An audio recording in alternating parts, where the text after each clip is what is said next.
A very good morning to all of you. Welcome back in class 12th economics. So as you know very well that we have already completed the chapter 4, that is measurement of national income. So from the previous few classes we have discussed the chapter. First one is introduction, second one is circular flow of income, third chapter that is national income and the related aggregates, and after that we have discussed about the measurement of the national income. Okay, so in today's class we are going to discuss or start the new topic or the new chapter of your macroeconomics of class 12th, that is money. Okay, so in this chapter what we are going to discuss, that is, first of all we will discuss the evolution of money. So from where the money has been, evoluted, मतलब कहाँ से money का evolution हुआ है, कहाँ से money का origin है. Okay, next we will discuss the meaning of the money. What is the meaning of the money? In which we will discuss the definition of the money, कि money की definition क्या होती है. Next we will discuss the money supply, what is money supply and what are the different components of the money supply. Next we will discuss the barter system. I think, and you know very well, you have already heard the word as well as studied this term, that is barter system, in your previous classes. I think in SST subject in 9th-10th. Okay, so you have already discussed about the, you have also heard the word that is money and what are the barter system, and this one is CC economy, means commodity to commodity economy.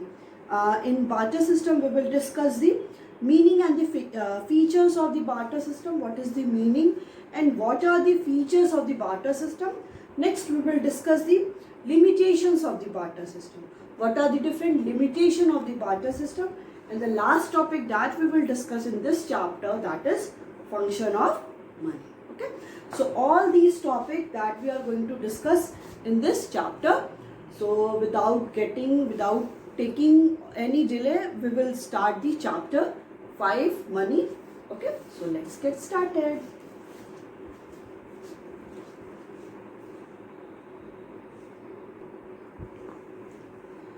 Okay, so in the chapter money, first of all we should discuss, that is, what are the introduction of the money. So money is the commonly accepted medium of exchange. Money को हम लोग कैसे use करते हैं, एक medium of exchange की तरह. कैसे, आपको क्या है, कोई कॉपी परचेज करना है तो आप क्या करोगे, उसको 50 रुपीज़ दोगे या 40 रुपीज़ दोगे, जितने की भी कॉपी है, what ever the price of the copy is, आप उतनी प्राइस दोगे, वो आपको एक कॉपी देगा. तो ये क्या हो गया, एक्सचेंज करने का मतलब, हम लोग एक्सचेंज करें तो इसका एक मीडियम क्या हो गया, मनी हो गया. मतलब मनी वैल्यू हो गया, जो भी हम लोग मनी लेके चल रहे हैं, पैसा लेके चलते हैं ना. हम लोग कहीं भी बाहर शॉपिंग करने जाते हैं तो मम्मी को बोलते हैं मम्मी पैसा दो. क्यों, क्योंकि हम लोग कुछ खाएंगे, पिज्ज़ा खाएंगे, बर्गर खाएंगे और इन रिटर्न हम उसको पेमेंट करेंगे. So this one is medium of the exchange. So ये कौन रोल प्ले करता है, मनी प्ले करता है. ठीक है. So in an economy, if individual do not take part in the market transaction such as family living on an isolated island, money has no function for them. अब अगर कोई ऐसा इंडिविजुअल को हम लोग देखते हैं जो क्या कर रहा है, वो कोई भी मार्केट ट्रांजेक्शन नहीं कर रहा है, वो कई हिल्स पे, माउंटेन्स पे रह रहा है या एकदम आइसोलेटेड किसी भी आइलैंड में रह रहा है, वहाँ पे कोई भी नहीं करेगा मार्केट ट्रांजेक्शन. क्यों, क्योंकि जैसे हम लोग बहुत सारे मॉन्क्स को देखते हैं, वो क्या है, वो वैसे एरिया में रहते हैं, उन्हें जो भी चाहिए वो कहीं ना कहीं से बैक करके खा लेते हैं, लकड़ियाँ लेते हैं, उससे खाना बनाते हैं. तो ये सारा क्या है, वो कोई भी मार्केट ट्रांजेक्शन नहीं कर रहे हैं. These all are the non market transaction. तो इनको क्या करते हैं, इनमें मनी का कोई भी रोल नहीं है, मनी कोई भी रोल प्ले नहीं कर रहा है. क्यों, क्योंकि मनी को हम लोग ना ही यूज़ कर रहे हैं, ना ही एक वैल्यू की तरह ले रहे हैं, ना ही हम उसका पेमेंट कर रहे हैं, इन रिटर्न कोई गुड्स मिल रहा है. इसलिए यहाँ पे हम लोग कह सकते हैं कि वो इंडिविजुअल क्या है, वो कोई भी ऐसा रोल प्ले नहीं कर रहा है जिसमें मनी का एक इम्पॉर्टेंट रोल है. ठीक है. सो however, if economic agents engage themselves in market transactions, money become an important instrument for the facilitating these exchange. अगर क्या क्या है, कोई भी इकोनॉमिक एजेंट है, आपको पता है इकोनॉमिक एजेंट कौन कौन से होते हैं. Economic agent means the producers, consumers, investors, these all are the economic agent. ठीक है, वो क्या करते हैं, अगर वो कोई भी मार्केट ट्रांजेक्शन कर रहे हैं तो वहाँ पे मनी का कोई भी रोल है. फॉर एग्जाम्पल प्रोड्यूसर क्या कर रहा है, कमोडिटी प्रोड्यूस कर रहा है. ठीक है, वो कमोडिटी प्रोड्यूस करेगा तो उसको बहुत सारे इंटरमीडिएट गुड्स चाहिए, रॉ मटेरियल्स चाहिए, तो वो कैसे उनको परचेज करेगा, कैसे परचेज करेगा. उसके बाद दो ऑप्शन है, या तो वो उस गुड्स को परचेज कर रहा है तो उसका वो पेमेंट तुरंत कर देगा, या तो उसका पेमेंट अभी ना करके बाद में करेगा. जैसे वो बोलेगा कि आप इसको, मेरा जो भी अकाउंट है, मेरी जो बुक है, आप अपने अकाउंट में इसको बना लो, मैं अभी पेमेंट नहीं कर पाऊंगा बिकॉज अभी मेरे पास क्या इतना पैसा नहीं है, मैं बाद में पेमेंट करूंगा. तो ऐसा नहीं है कि वो पेमेंट नहीं करेगा, वो पेमेंट करेगा, बट एक इकोनॉमिक ट्रांजेक्शन में आ गया, वो आज नहीं तो कल वो मनी को पेमेंट करेगा ही करेगा. तो जो भी इकोनॉमिक एजेंट है वो कोई भी इकोनॉमिक ट्रांजेक्शंस कर रहे हैं, कंज्यूमर के, हम लोग कमोडिटीज को परचेज करते हैं. क्यों परचेज करते हैं, फॉर सेटिस्फाइंग आर वांट्स. हमको अपनी वांट्स को क्या करना है, सेटिस्फाई करना है. ठीक है, उस वांट्स को सेटिस्फाई करने के लिए हम लोग गुड्स को परचेज करते हैं. फॉर एग्जाम्पल हम लोग मैगी खाते हैं, पास्ता खाते हैं, और फिर ब्रेड्स, बटर. तो ये क्या है, हमारी डिमांड है. अब इन डिमांड को फुलफिल करने के लिए हम क्या करते हैं, गुड्स को परचेज करेंगे. जब इन गुड्स को परचेज करेंगे तो हम लोग, ऐसा तो है नहीं उसको बोलेंगे कि नहीं मैं फ्री में लेके जा रही हूँ, मैं नहीं दूंगी पैसा. वो आपको जाने देगा, वो वहीं में आपको थप्पड़ लगाएगा. कैसे नहीं दोगे, क्योंकि वो भी तो कहीं ना कहीं से गुड्स को परचेज करके ला रहा है. तो उसका क्या है, ये क्या, आपको पेमेंट करना पड़ेगा. तो आप पेमेंट किस में करोगे, ऐसा तो है नहीं कि आप वहाँ पे लेके जाओगे, कोई गोल्ड कॉइन लेके जाओगे, ये लो. इसके भी बहुत सारे अभी बातें करेंगे हम लोग आगे कि क्या हो सकता है. तो वहाँ पे क्या है, हम लोग मनी लेके जाएंगे, उसको पेमेंट करेंगे, और इन रिटर्न बहुत सारे ग्रॉसरीज के सामान लेकर आते हैं. तो ये क्या हो रहा है कि इकोनॉमिक एजेंट क्या कर रहे हैं, बहुत तरह से एक इम्पॉर्टेंट रोल प्ले कर रहे हैं. क्योंकि मनी का एक फर्स्ट और मेन फंक्शन क्या होता है, as a medium of exchange. Money क्या है, मीडियम ऑफ एक्सचेंज की तरह रोल प्ले करती है. ठीक है, so economic exchanges without intervention of the money are refer to as barter exchange. ठीक है, देखिए जब भी हम लोग बात करते हैं कि कोई भी एक्सचेंज हो रहा है, मतलब गुड्स का एक्सचेंज हो रहा है और वहाँ पे मनी का इंटरवेंशन नहीं है, मतलब goods are exchanging but without the intervention of the money. Okay, so without the intervention of money अगर कोई भी गुड्स को हम लोग परचेज कर रहे हैं, ठीक है, तो वो क्या हो जाता है, that term is called the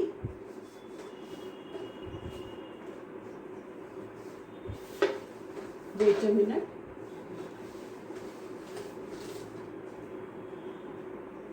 that term is called the barter system.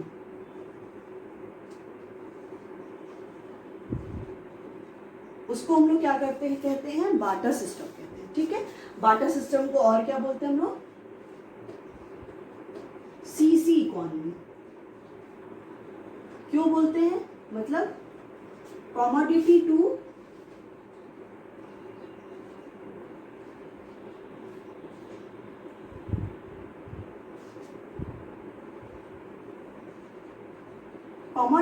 Commodity economy. For example, अभी मैं एक एग्जाम्पल देती हूँ, then you can easily understand. Okay, इसमें क्या होता था, बार्टर सिस्टम में यहाँ पे कोई भी नो रोल ऑफ मनी,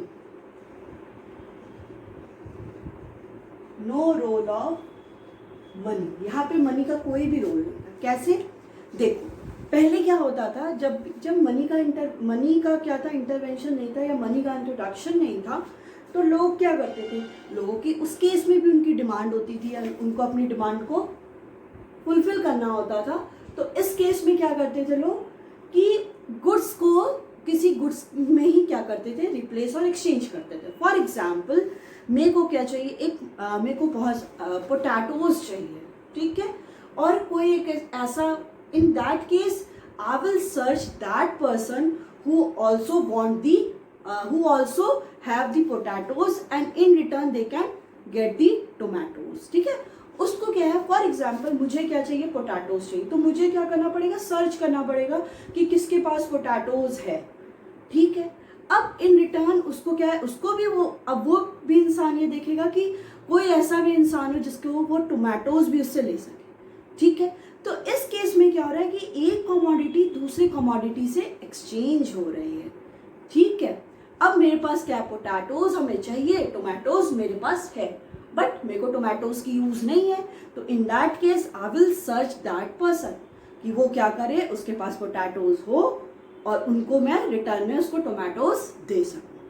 तो ये क्या हो रहा है, इसी को बोलते हैं बार्टर सिस्टम। यहाँ पे मनी का कोई भी रोल नहीं है, मनी का कोई भी इंटरवेंशन हुआ ही नहीं, बस यहाँ पे एक कमोडिटी को दूसरे कमोडिटीज के साथ एक्सचेंज किया जा रहा है, ठीक है। एक कमोडिटी को दूसरी कमोडिटीज के साथ एक्सचेंज किया जा रहा है, इसी को बोलते हैं that is barter system. Commodity को, कमोडिटी टू कमोडिटी इकोनॉमी, कि एक कमोडिटी दूसरे कमोडिटी के साथ एक्सचेंज हो रही है, ठीक है। सो है there were many problems of the barter system as it was commodity for commodity economy exchange system which involved huge trading cost, that is search cost और disutility of the waiting, ठीक है।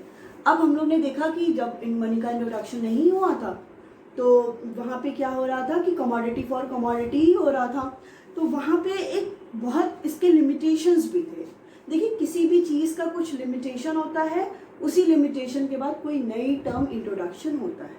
जब हम लोग देखते हैं कि जो भी हम यूज़ कर रहे हैं, ठीक है, अगर उसमें कोई डिसएडवांटेज लिमिटेशन नहीं निकला तो अदर चीज़ का कोई भी इवोल्यूशन होगा ही नहीं होगा। क्यों नहीं होगा, कोई उसका इन्वेंशन होगा ही नहीं, क्योंकि अगर हम लोग कोई भी कमोडिटीज़, फॉर एग्जांपल आप हेड एंड शोल्डर यूज़ करते हो, ठीक है, हेड एंड शोल्डर यूज़ कर रहे हो, ठीक है, हाँ अच्छा है ये, but after few days you feel that नहीं, इससे बहुत ज़्यादा हेयर्स क्या है, बहुत ज़्यादा रफ हो जा रहे हैं और बहुत ज़्यादा इसमें मतलब इतना अच्छी क्वालिटी का नहीं है, बहुत ज़्यादा हेयर्स को ऑयली कर रहा है, तो आपने उसके क्या देखे, हेड एंड शोल्डर्स के लिमिटेशंस देखे। अब उसी लिमिटेशंस को हटाने के लिए ये प्रोड्यूसर्स के पास तक, क्योंकि हम लोग पढ़े थे बिजनेस में कि कोई भी कंज्यूमर तक बातें होती हैं, वो अगर कंज्यूमर अपने लेवल पे देखता है देन वो रिटेलर तक बताता है। जैसे हम लोग शॉप पे जाते हैं तो अरे नहीं ये लेंगे, इसका ऐसा बहुत बेकार है, इसका ऐसा करता है, बाल एकदम ख़राब कर देता है, तो क्या है वही रिटेलर से क्या बोलते हैं उसको, यस होलसेलर आता है तो बोलते हैं अरे नहीं अब हम लोग को मतलब मुझे ये नहीं चाहिए क्योंकि इसकी डिमांड नहीं हो रही है, तो वो क्या बोलेगा, अरे ऐसा क्या हो रहा है, तो बताएगा कि नहीं कस्टमर जो लेके जाते हैं बता रहे हैं कि अच्छा नहीं है। फिर वही होलसेलर बोलेगा किसको, मैन्युफैक्चरर को, क्या कि अरे नहीं अब ये वाला शैम्पू हेड एंड शोल्डर नहीं दो, अब उसकी जगह कोई और दो क्योंकि अच्छी क्वालिटी का नहीं है। जो भी कंज्यूमर्स हैं वो कह रहे हैं कि बहुत बाल को बहुत एकदम रफ कर दे रहा है, अच्छा नहीं है, तो अब ये कहाँ तक पहुँच गया, मैन्युफैक्चरर तक पहुँच गया। अब मैन्युफैक्चरर सोचेगा कि अगर कंज्यूमर इसका कंजप्शन करेंगे ही नहीं करेंगे तो उनका कैसे वो सारे सोल्ड आउट होंगे, कैसे वो प्रोडक्शन जो वो कर रहा है वो सोल्ड आउट होगा, कैसे उसका प्रॉफिट बनेगा। इस केस में क्या करते हैं, वो कुछ चेंजेस लाते हैं। जैसे आपने देखा होगा कि नई नई चीज़ें उसमें ऐड होती जाती हैं कि लेमन ऐड हो रहा है तो कोई और चीज़ ऐड हो रही है, जिसमें हम लोग बोलते हैं आंवला ऐड हो रहा है, भृंगराज ऐड हो रहा है, तो इससे क्या हो रहा है, एक नया गुड्स प्रोड्यूस हो रहा है। फिर वो अब आप लोग एडवर्टीजमेंट के थ्रू देखते हो, नहीं अब हेड एंड शोल्डर में ये सारी चीज़ें हैं, तो ये क्या करी, एज कस्टमर तक पहुँच गई। अब कस्टमर कह रहा है नहीं अब ये सारी चीज़ें, किसी ने उसको क्या किया, यूज़ किया, फिर पता चला नहीं अब अच्छा हो गया। तो किसी की लिमिटेशन से ही एक नया चीज़ का इन्वेंशन होता है कि अगर उसी से कोई भी इंसान सेटिस्फाइड हो तो कहीं कोई भी नई चीज़ इंट्रोडक्शन हुई ना। तो वही सेम चीज़ हम लोग बार्टर सिस्टम के साथ भी बात करते हैं कि बार्टर सिस्टम में भी क्या हो रहा था कि उसके बहुत सारे लिमिटेशंस थे जिनकी वजह से इसको हम लोग हटा रहे थे। क्या था, सबसे पहला सर्च कॉस्ट। अभी इसको भी हम लोग इलाबोरेट करेंगे अभी टॉपिक में, बट इंट्रोडक्शन में मैं बता रही हूँ सर्च कॉस्ट। फॉर एग्जाम्पल मेरे को कुछ भी गुड्स चाहिए और मुझे अपनी एरिया में नहीं मिल रहा है, अब मुझे पता चला किसी ने बताया अरे नहीं वो है ना उस वाली कॉलोनी में या उस वाले डिस्ट्रिक्ट में इसको भी ये चाहिए था, तो अब क्या पड़ेगा, मुझे वहाँ पे जाना पड़ेगा, तो सर्च ढूंढने के लिए भी कॉस्ट हायर हुआ, मेरे को किसी ट्रांसपोर्ट के सिस्टम के थ्रू या किसी भी तो वॉक के थ्रू जाना पड़ा है, तो ये कॉस्ट हायर हो रहा है, कॉस्ट लग रहा है, एनकर हो रहा है, तो ये क्या है, सर्च कॉस्ट, तो ये तो कॉस्टली बढ़ गया। नेक्स्ट है disutility of waiting. Disutility of waiting मतलब कि अब उस गुड्स के लिए हमें क्या करना पड़ता है, वेट करना पड़ रहा है कि कोई ऐसा इंडिविजुअल हो तो मैं उससे उसको परचेज कर सकूँ। फॉर एग्जाम्पल जैसे किसी के पास है एप्पल है, वो रखा हुआ एप्पल की, कोई ऐसा मिल जाए जो मेरे से एप्पल ले ले, इन रिटर्न वो मेरे को ऑरेंज दे। अब मैं एप्पल लेके बैठी हूँ, 1 महीना तक 10 दिन तक कोई नहीं मिला, तो एप्पल क्या हो जाएगा, बेकार हो जाएगा। तो ये क्या हो जा रहा है, this utility of waiting. Wait करने पे भी वो चीज़ उसकी यूटिलिटी रही नहीं जा रही, कोई इसका सेटिस्फेक्शन, क्योंकि अब तो ना ही वो मुझे गुड्स मिला, ना ही उसका कोई कंजप्शन कर पाया। सो these all are the some limitations of the barter system. Okay, so it could be possible in very primitive and simple economies to exchange goods for goods, but as economic activity has advanced, economic organization began to become more complex. ठीक है, पहले ये लोग क्या था कि पहले ये सही था क्योंकि इतने गुड्स का भी इन्वेंशन नहीं हुआ था, बहुत सारे ऑप्शंस भी नहीं थे, तो ठीक था, कमोडिटी फॉर कमोडिटी हम लोग गुड्स को चेंज कर ले रहे थे। बट जैसे ही इकोनॉमी एक्टिविटीज़ एडवांस्ड हुई, ज़्यादा से ज़्यादा प्रोडक्शन बढ़ा, कंजप्शन बढ़ा, तो ये सारी चीज़ों में भी अब चेंजेस लाने पड़े। क्यों लाने पड़े, जैसे एग्जांपल ये हो सकता है कि बार्टर सिस्टम का एक डिसएडवांटेज ये भी था। फॉर एग्जांपल मेरे पास एक गोल्ड कॉइन है, ठीक है, और मुझे इन रिटर्न में चाहिए 2 kg राइस, क्योंकि मुझे उस गोल्ड कॉइन की कोई वैल्यू नहीं समझ में आ रही है। मुझे नहीं समझ में आ रहा है कि अभी मेरे घर पे खाने को नहीं है और वो मैं गोल्ड कॉइन, हमें तो देख देख के तो उसके पेट नहीं भर जाएगा ना किसी का, तो उसके लिए मुझे 2 kg राइस चाहिए। मैं ढूंढ रही हूँ कि कोई ये मेरा गोल्ड का कॉइन ले ले और मेरे को 2 kg राइस दे दे। अब आप इमेजिन करो 2 kg राइस की वैल्यू कितनी होगी, ज़्यादा से ज़्यादा 40 और 50 मान लेते हैं उस केस में, और गोल्ड कॉइन कितने का हो गया, तो वो वैल्यू, यूनिट ऑफ वैल्यू तो रही नहीं। जो चीज़ जितने की है उससे ज़्यादा हम लोग ज़्यादा पे कर रहे हैं, तो एक ये भी बार्टर सिस्टम का बहुत बड़ा डिमेरिट भी था। ठीक है, so thus to smoothen the transaction and intermediate good is necessary which is commonly acceptable. ठीक है, इस ट्रांजैक्शन को स्मूथ बनाने के लिए एक कोई इंटरमीडिएट गुड्स चाहिए था जिसको सब लोग, ऑल जितने भी इंडिविजुअल हैं वो कॉमनली इसको एक्सेप्ट कर सके। सो सच गुड इज मनी। वो गुड क्या था, वो गुड मनी था। मनी को ही हम लोग क्या कर सकते थे, यूज कर सकते थे। ठीक है, so these all are some introduction of the money. Money का ये इंट्रोडक्शन है कि क्या क्या चीज़ हम इसमें ऐड कर सकते हैं, क्या इसमें हम लोग डिस्कस कर सकते हैं। तो यही सारे की वजह से, बार्टर सिस्टम के डिसएडवांटेज की वजह से ही हमें मनी का इंट्रोडक्शन करना पड़ा।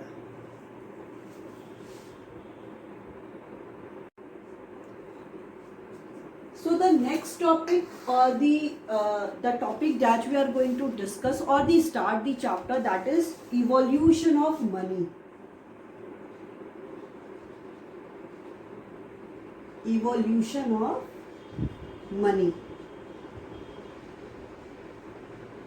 मनी का ओरिजिन और मनी जो टर्म है उसका यूज करना हम लोगों ने कैसे स्टार्ट किया। ठीक है, so due to above limitation of the barter system, जैसे हम लोगों ने बार्टर सिस्टम के लिमिटेशन पढ़े, सर्च कॉस्ट हो गया, disutility of waiting, so these all are the some limitations of the barter system. So the exchange process tends to be highly inefficient. ठीक है, जो भी एक्सचेंज का प्रोसेस था, sorry, for the commodity for commodity, वो बहुत efficient था, बहुत ज़्यादा प्रोडक्टिव नहीं था, और उससे गुड्स की प्रॉपर वैल्यू नहीं पता चली थी कि वो गुड्स कितने का है। ठीक है, so it was to overcome these difficulty that money was invented by the society. ठीक है, तो ये सारी डिफिकल्टी से ओवरकम करने के लिए सोसाइटी ने क्या किया, एक मनी को इंट्रोड्यूस किया due to increasing scale of industrialisation and commercialisation. Because of कि जैसे जैसे इकोनॉमी एडवांस हो रही थी, तो इनका जो भी इन्वेंशन है, इनका जो यूज़ है, इंडस्ट्रियलाइजेशन और कॉमर्शियलाइजेशन भी बहुत ज़्यादा इंक्रीज होता चला गया। मतलब हम लोग देख रहे हैं कि कॉमर्शियलाइजेशन हो रहा है, मतलब गुड्स प्रोड्यूस तो अपने सेल्फ सफिशिएंट के लिए जो भी फार्मर्स हैं, प्रोड्यूसर्स हैं, प्रोड्यूस करते हैं, and after that they sold out into the market, market में सोल्ड कर देते हैं, इन रिटर्न उनको मनी मिल जाता है, फिर वो मनी का फिर से यूज़ करते हैं फॉर द प्रोडक्शन। इंडस्ट्रियलाइजेशन होने लगा। अब इंडस्ट्रियलाइजेशन, कॉमर्शियलाइजेशन में तो हम लोग अब उस कमोडिटी फॉर कमोडिटी तो यूज़ नहीं कर सकते थे ना, तो इससे क्या थी, प्रॉपर वैल्यू नहीं पता चली थी। तो उसके लिए क्या हुआ कि सोसाइटी में एक मनी टर्म को इंट्रोड्यूस किया गया। So money has involve through different stages according to the growth of industrialization. Money में क्या है, money has evolve through different stages, different stages उसमें इवॉल्व हैं according to the growth of the industrialization. ठीक है, industrialization की growth के साथ। So money evolve with time as follow. Money क्या हुआ, टाइम के साथ उसका इवोल्यूशन होता चला गया। कैसे, सबसे पहला इसका था that is commodity money.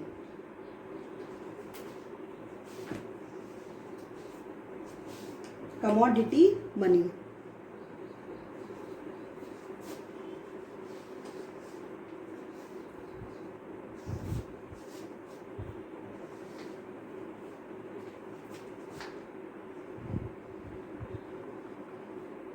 Commodity money is barter system ना, तो उससे कंफ्यूज नहीं होना है कि कमोडिटी मनी क्या है। ठीक है, नेक्स्ट आया इसके बाद metallic money. Metallic money, metallic बोलते हैं ना, मेटालिक मनी।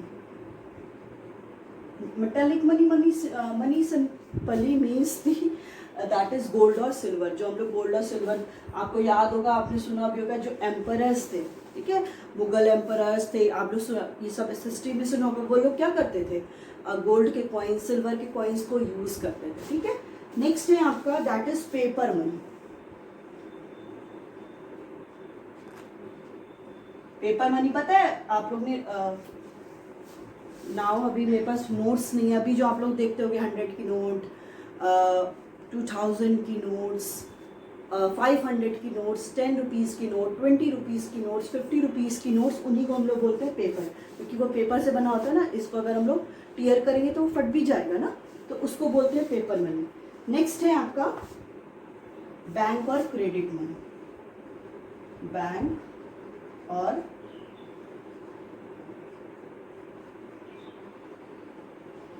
Credit money. अब सिंपली देखते हैं, कमोडिटी मनी को ही हम लोग बाटा सिस्टम भी बोलते हैं।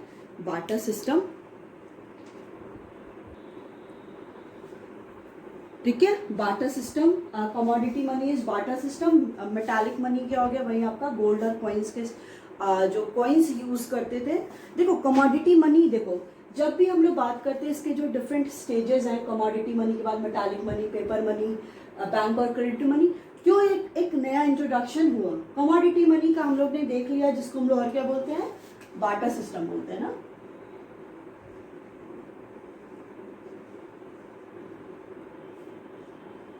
ठीक है, उस बाटा सिस्टम में क्या है, बाटा सिस्टम को देखेंगे कि इसके लिमिटेशंस थे, क्योंकि उसमें सर्च कॉस्ट लगता था, डिसयूटिलिटी ऑफ वेटिंग, और हमें उस पर्सन को ढूंढना पड़ता था जिसका नीड भी वही है जो मेरे पास गुड्स है। जो गुड्स हैं उनको मेरे को सर्च करना पड़ता था कि वो कौन सा इंडिविजुअल है जिसको मैं सोल्ड आउट कर सकती हूँ, इन रिटर्न वो गुड्स मुझे वो दे जो मुझे चाहिए।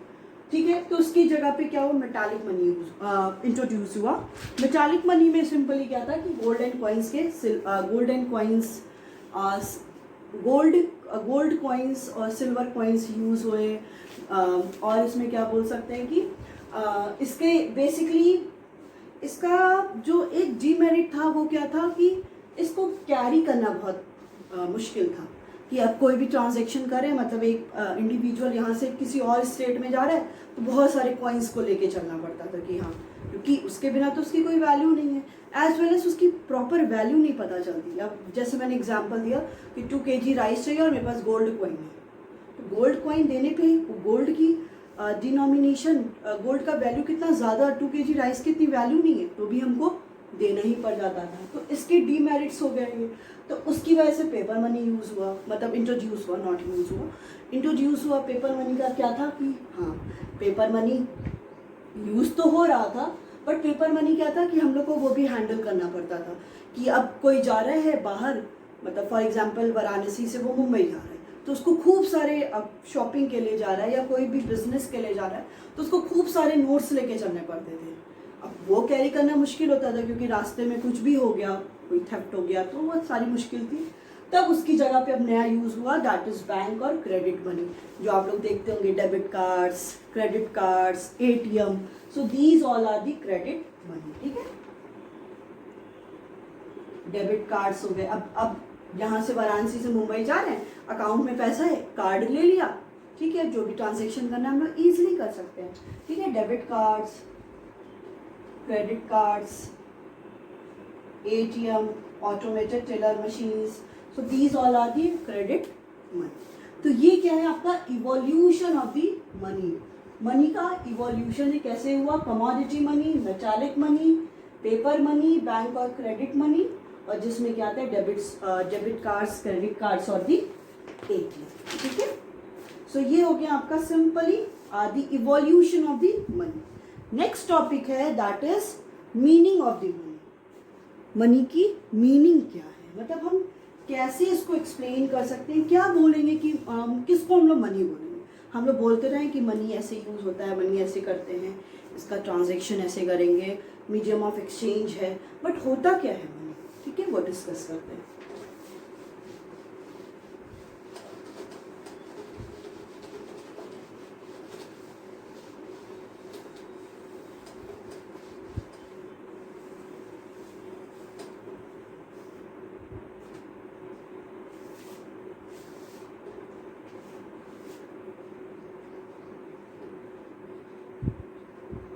Meaning of money.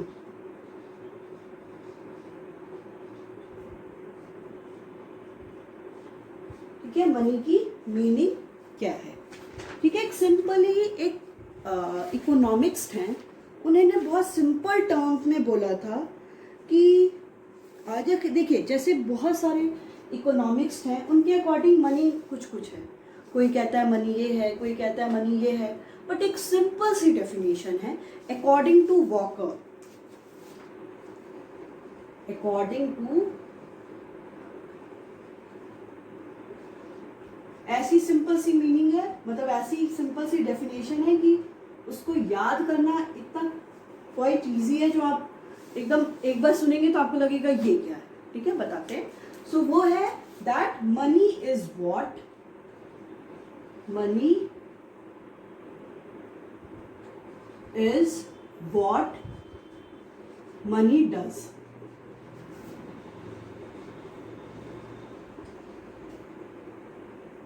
ठीक है, मनी क्या है, money is what money does. Money वो है जो मनी का काम करती है। ये कौन सी डेफिनेशन है भाई कि मनी वो है, जैसे मैं वो हूँ जो मेरा वो काम करती हूँ, तो अब डिपेंड किस पे करता है, दैट इज मनी डज। ये तो ठीक है कि मनी वही है जो मनी का काम करती है। अब पूरा मनी की डेफिनेशन किस पे डिपेंड हो गया कि क्या मनी करती है। ठीक है, तो अनदर जो है, अनदर इकोनॉमिक्स है, वो ये कहते हैं कि money is that who play the functions of the, who play the different functions of the money. So what are the different functions of money? So simply it is the medium of exchange, it is the unit of value, it is the standard of the deferred payment and the store of value. ठीक है, दूसरे एक economics थे, उन्होंने बोला कि money वो है जो मनी के डिफरेंट फंक्शंस को प्ले करती है, जो डिफरेंट फंक्शंस को फॉलो करती है। अब मनी के डिफरेंट फंक्शंस क्या हो गए कि मनी को हम लोग कैसे यूज करते हैं, as a medium of exchange, medium की हमको एक्सचेंज करना है उसके टर्म में, as a unit of value कि एक यूनिट वैल्यू मनी की जो है उसको वैल्यू एज अ यूनिट हम लोग यूज कर रहे हैं। थर्ड क्या है, standard of deferred payment, deferred मतलब which is payment in the future. तो ठीक है, मनी कैसे यूज करें जिसका पेमेंट हम फ्यूचर में भी कर सकते हैं, एंड स्टोर ऑफ वैल्यू कि मनी को हम लोग स्टोर भी कर सकते हैं। ठीक है, तो मनी इज सिंपली व्हाट, कि मनी क्या करती है कि जो भी बहुत डिफरेंट फंक्शंस को फॉलो करती, डिफरेंट फंक्शंस को रोल प्ले करती है। उसमें फंक्शंस क्या क्या हो गए, as a medium of exchange, as a unit of value, as the store of value and the standard of the deferred payment. So money is what money does according to Walker. Walker ने बोला कि money वही है जो money का काम करती है. और मनी का काम क्या है? Different 4 functions of the money, that is medium of exchange, unit of value, store of value and standard of deferred